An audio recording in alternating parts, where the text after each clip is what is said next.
السلام علیکم ورحمۃ اللہ وبرکاتہ۔ دوستو، آج قرب قیامت کی بدتر نشانیاں آپ کے ساتھ شیئر کرنا چاہتا ہوں۔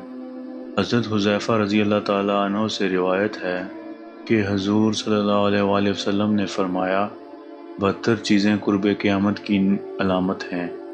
جو تم دیکھو کہ لوگ نمازیں غارت کرنے لگیں گے، یعنی نمازوں کا اہتمام رخصت ہو جائے گا۔ امانت ضائع کرنے لگیں گے، یعنی جو امانت ان کے پاس رکھی جائے گی اس میں خیانت کرنے لگیں گے۔ سود کھانے لگیں گے، جھوٹ کو حلال سمجھنے لگیں گے، یعنی جھوٹ ایک فن اور ہنر بن جائے گا۔ معمولی باتوں پر خون ریزی کرنے لگیں گے، ذرا سی بات پر دوسرے کی جان لیں گے۔ اونچی عمارتیں بنائیں گے، دین بیچ کر دنیا جمع کریں گے۔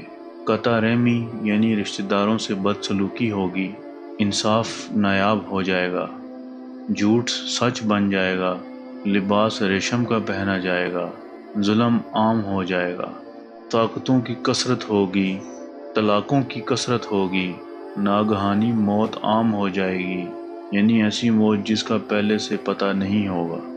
امانت دار کو خائن سمجھا جائے گا، یعنی امانت دار پر تہمت لگائی جائے گی کہ یہ خیانتی ہے۔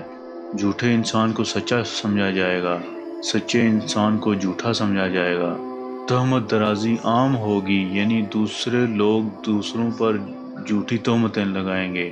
بارش کے باوجود گرمی ہوگی، لوگ اولاد کی خواہش کرنے کے بجائے اولاد سے کراہت محسوس کریں گے، یعنی لوگ یہ دعا کرنے لگیں گے کہ اولاد نہ ہو۔ کمینے لوگ عیش و عشرت کی زندگی بسر کریں گے۔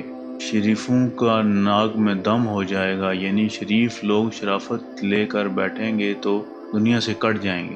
امیر اور وزیر جھوٹ کے عادی بن جائیں گے، امین خیانت کرنے لگیں گے، سردار ظلم پیشہ ہوں گے، عالم اور قاری بد کردار ہوں گے، یعنی عالم بھی ہیں اور قرآن کی تلاوت بھی کر رہے ہیں مگر بد کردار ہیں۔ لوگ جانوروں کی کھالوں سے بنے اعلیٰ درجے کے لباس پہنیں گے، لیکن ان کے دل مردار سے بھی زیادہ بدبودار ہوں گے اور ایلوے سے بھی زیادہ کڑوے ہوں گے۔ سونا عام ہو جائے گا، چاندی کی مانگ بڑھ جائے گی، گناہ زیادہ ہو جائیں گے، امن کم ہو جائے گا۔